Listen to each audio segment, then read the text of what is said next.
Alors, bien que par la suite, ce format pourra être modifié, donc le format lettre qu'on a choisi pourra être modifié à l'aide de l'outil plan de travail. Mais oui, c'est comme ça qu'on modifie le format dans Illustrator après avoir créé le document.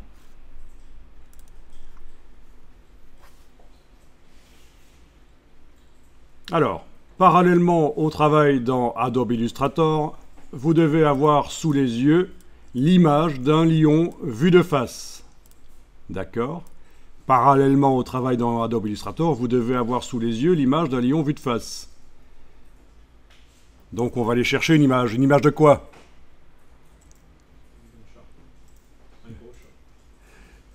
Certains vont me dire une image des yeux d'un lion. Mais si vous relisez la phrase, ce n'est pas les yeux du lion dont il est question, là c'est vos yeux à vous. Vous devez avoir sous vos yeux l'image d'un lion vu de face. Il vous servira de référence pour pouvoir dessiner facilement. Il ne s'agit pas d'un décalcage. On ne place pas l'image du lion dans Adobe Illustrator et repasser sur les traits. C'est quelque chose qui peut se faire, mais dans ce cas-ci, on ne va pas le faire. Parce que j'aimerais créer du graphisme et si vous décalquez, ça va être moins intéressant que si vous faites quelque chose que vous allez trouver peut-être moche, j'en suis sûr, mais qui en fait sera très sympa comme dessin. Beaucoup plus sympa qu'un décalcage. Vous voyez un peu l'idée, hein?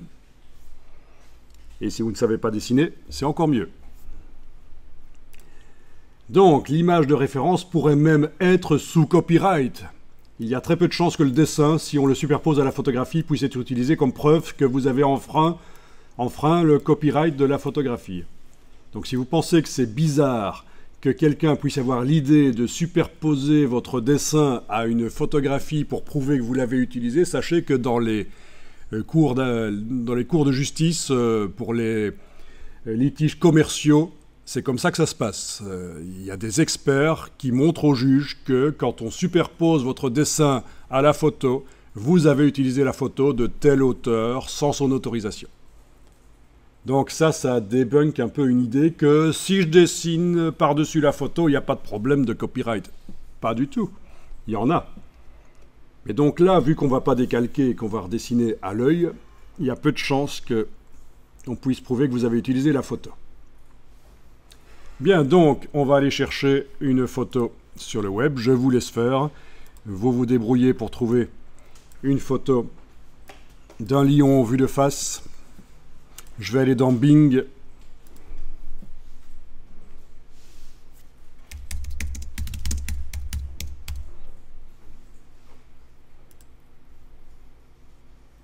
Ok. Il y a plein de lions vus de face. C'est pas mal. Je vais quand même, moi, me restreindre. Je joue la carte de la sécurité à fond. Je vais voir ce qu'il y a dans le domaine public au niveau des lions vus de face. Ah, apparemment, il y a une photo gratuite sur Pixabay. Mais gratuite, il faut vérifier les conditions d'utilisation malgré tout. Si j'étais en Creative Commons, j'aurais certainement plus de résultats.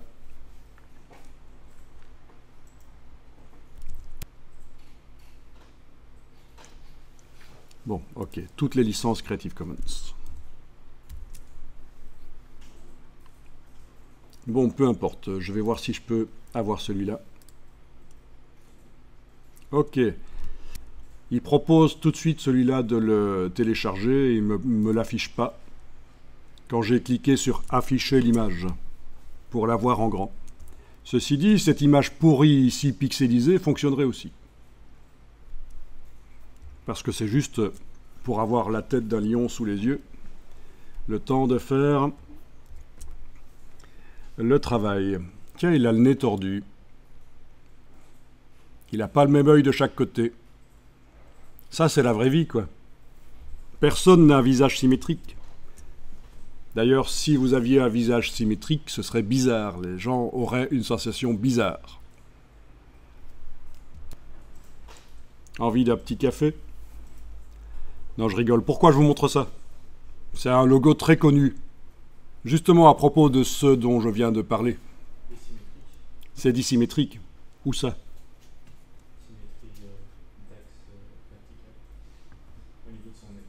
Au niveau de son nez, exactement. Il y a un détail là.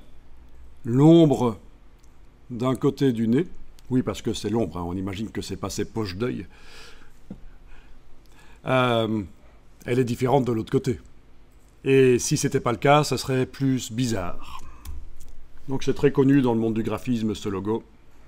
Justement pour ça, pour cette dissymétrie qui est à peine perceptible.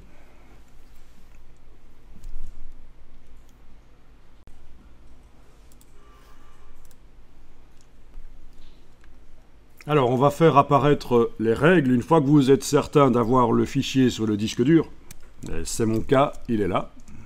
Voilà, quand j'enfonce la barre d'espacement sur le Mac, j'ai le petit preview de l'image. Donc, quand vous êtes certain d'avoir l'image sur le disque dur, on fait apparaître les règles et on va tirer un repère vertical de la règle verticale. Alors, on y va. Commande R sur le Mac, CTRL R sur le PC. Vous aviez peut-être déjà les règles affichées. Non. Vous positionnez le pointeur sur, avec n'importe quel outil en fait, hein, sur la règle verticale. Là, je le précise parce que certains essayaient d'aller sur le bord précisément et ça marchait pas. Je me demandais pourquoi et j'ai compris quand ils m'ont montré qu'ils essayaient d'aller la prendre sur le bord. Donc là, j'enfonce et je tire vers à peu près le centre de la page. Ça n'a pas d'importance si on est parfaitement au centre.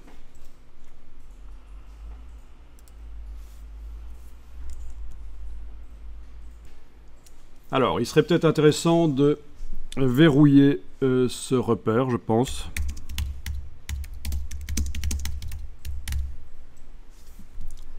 Donc, il y a plusieurs solutions. L'ancienne manière de faire, affichage repère, verrouiller les repères, ça peut marcher. Mais on l'utilise plus trop cette fonction, c'est vieux. Parce qu'elle ne permet pas de verrouiller seulement certains repères par rapport à d'autres. Donc, ce qu'on utilise souvent maintenant, c'est dans la palette des calques, que je suis allé chercher là et que je déplace par son onglet. Dans la palette des calques, on verrouille les éléments, souvent comme ceci en fait. Bref, le repère est verrouillé. Et on va tracer un rectangle à bord noir sur le côté gauche du repère. Donc, vous prenez l'outil rectangle. Il faut que, comme couleur de contour, il ait, et je vais utiliser le nuancier pour ça, menu fenêtre nuancier, il faut qu'il ait du noir. Je trace un rectangle assez petit comme ça, voilà. Si je zoome sur lui, on voit que le contour est à cheval sur le bord. Bon, ce serait peut-être pas mal d'aller faire apparaître la palette contour qu'on peut faire apparaître par menu fenêtre contour ou par l'hyperlien ici, dans la barre contrôle, et de dire que le contour va être à l'intérieur du rectangle en fait. Voilà. Sinon on ne sait pas trop, quand on a du magnétisme, quand l'objet colle, on ne sait pas trop si c'est le bord du contour qui colle ou le bord de l'objet. Là on sera certain qu'il n'y a pas de problème, ce sera les deux. On a synchronisé le bord du contour et le bord de l'objet. Et donc, on va placer ça, et ça devrait coller. Vous devriez sentir, parce qu'il y a le magnétisme, que ça va coller sur le repère. Et on va enregistrer ce premier fichier. Alors, on va enregistrer sur, bien sûr, l'ordinateur. Ne faites pas comme certains qui enregistrent dans le cloud et qui font des fichiers monstrueux et puis qui viennent se plaindre que l'ordinateur est lent.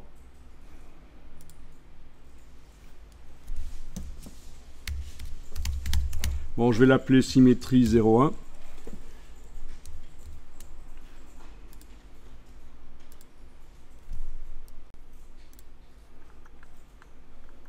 Donc, le rectangle doit être sélectionné et on va aller dans la troisième manière qui est apparue dans Illustrator pour faire des symétries. C'est la plus récente, à peu près 2022.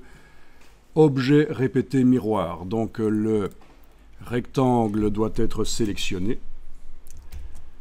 Objet, répéter, miroir. Et là, vous voyez que de l'autre côté de cet axe en pointillé, on a l'image du rectangle. Mais le rectangle est vraiment à gauche, là. Ça, c'est une image, c'est pas accessible. En fait, et oui, on a synchronisé quelque part le repère vertical avec l'axe de symétrie en pointillé. Ils sont superposés parfaitement. Pour la suite, ça pourrait être utile. Donc, je ne peux que vous inciter à vous intéresser à ce menu objet répété qui permet notamment de faire des mandalas ou plein d'autres choses. C'est assez puissant. On pouvait faire tout ça avant avec le menu Effet, Distorsion et Transformation et Transformation. Je ne l'applique pas ici, je vous montre juste. Donc je ne l'applique pas.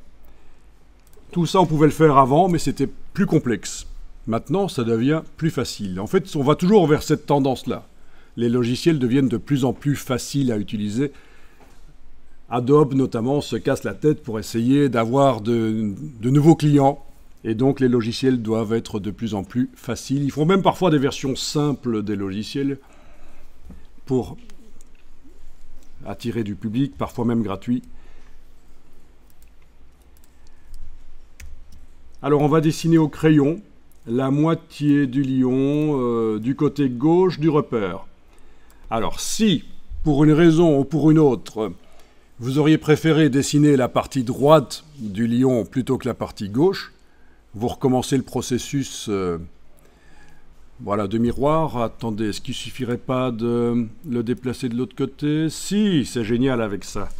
Il suffit de prendre à ce moment-là le rectangle, voilà, et de le placer de l'autre côté, collé. Et vous dessinez à droite dans ce cas-là. Je pense que ça devrait le faire.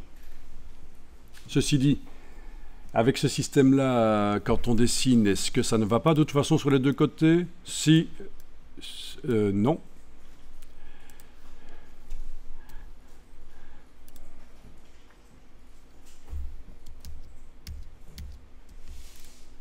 Voilà.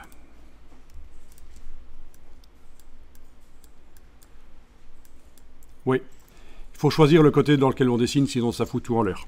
En effet. Bon, ok, moi je vais revenir avec le rectangle à gauche. Donc il ne faut pas déborder au-delà du repère. Mais si on déborde, c'est pas trop grave. Contrairement à ce qui se passait avant avec l'effet de transformation, là ça cassait tout. Ici, ça ne casse pas tout si on déborde, mais essayez de ne pas déborder quand même de l'autre côté de l'axe vertical. Et alors, surtout, vous ne devez pas nécessairement fermer les traits. Ça peut être des traits ouverts et c'est même mieux. Comme je vous l'ai dit, n'essayez pas de dessiner comme un petit enfant qui ferme les traits. Faites des traits ouverts.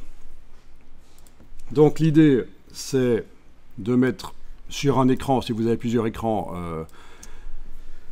le document Illustrator et sur l'autre écran l'image, ou alors vous imprimez l'image. Bon, mais là, on n'a pas trop le choix. Je vais en fait l'ouvrir dans le logiciel d'aperçu du Mac. Vous avez certainement, comment est-ce qu'il s'appelle sur le PC, ce logiciel Preview là? Ah, ben il s'est ouvert dans Photoshop. Les JPEG sont prévus pour s'ouvrir dans Photoshop. C'est plutôt ennuyeux ça, parce que c'est lourd Photoshop. Je vais quitter Photoshop ici. Alors, ouvrir avec... où est-ce qu'il est l'aperçu? Aperçu, voilà. Vous arrivez à ouvrir l'image sur le côté et la voir en même temps. Sinon, vous savez quoi? Il y a une possibilité aussi, qui est pas mal. C'est de mettre le travail Illustrator sur la gauche de sa fenêtre et sur la droite, vous importez, fichier importé, vous importez l'image. En tant que fichier non lié, ce sera encore mieux. Voilà. Ah, alors. J'aurais dû le faire avant d'être dans le système de symétrie, l'importation de l'image dans Illustrator. Vous avez essayé, vous avez vu qu'il vous a mis un message? Donc je vais sortir du système de symétrie ici. Voilà. Et importer l'image. Voilà, sur le côté là. Bien. Donc pour retourner dans le système de symétrie, où est-ce qu'il est? Je me positionne sur le rectangle, je fais un clic droit, isoler la répétition sélectionnée. Et voilà, on est retourné dedans.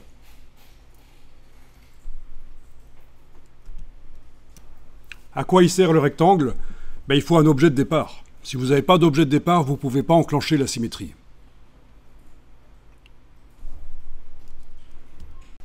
Donc là, je vais prendre le crayon et je vais rapidement tenter de dessiner. Donc, ah oui, ce serait peut-être bien qu'une fois que j'ai dessiné un trait au crayon, il soit désactivé.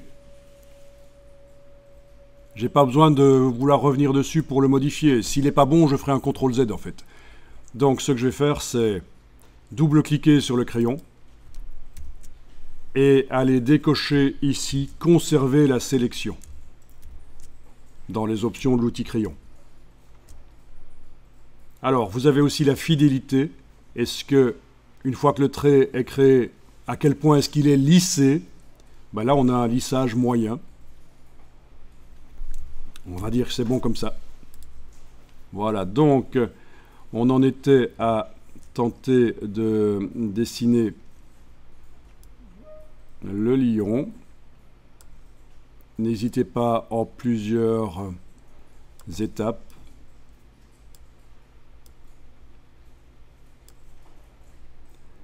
Ok, la crinière n'est pas très importante parce qu'on la fera par la suite. Ne faites pas la crinière. Enfin, si vous l'avez faite, c'est pas grave, mais vous n'êtes pas obligé de la faire. Alors vous voyez que mon lion, il va être un peu foireux parce qu'il va avoir les yeux très écartés. C'est pas grave. Je vais bouger après.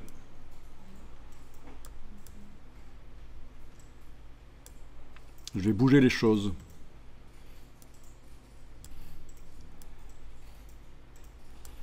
Alors bien sûr, si vous avez l'occasion de faire ça, ça ressemble plus à un phocochère qu'à un lion, tiens. Ah, c'est Pumba.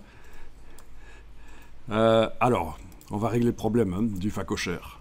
Je vais aller sélectionner tout ça et essayer de le rapprocher là.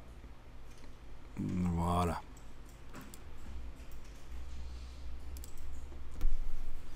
Ok. Ne vous inquiétez pas si c'est pas bon dans un premier temps parce que nous allons en fait retravailler ça par la suite.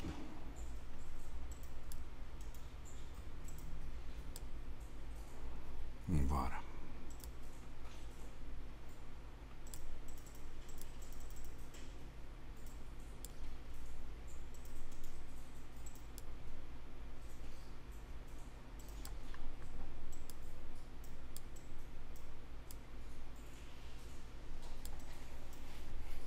Ok. Oui, évidemment, le problème de la photo qui est mise comme ça sur le côté, c'est que si je veux zoomer sur les yeux, c'est pas évident. Ok, je vais quand même faire un semblant de crinière là, voilà.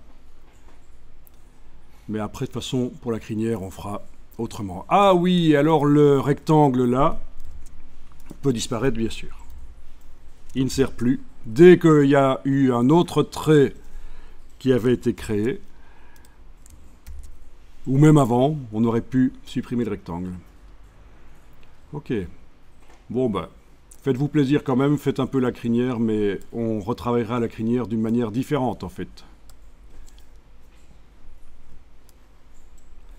Et comme ça, ça ressemble un peu plus à un lion. enregistrez le fichier quand c'est fait. Si vous avez un truc que vous trouvez moche, eh ben, soyez un peu plus indulgent avec vous. Peut-être que votre lion est le plus intéressant. Parce que le but de dessiner, c'est pas de recréer la réalité, c'est de créer une nouvelle réalité.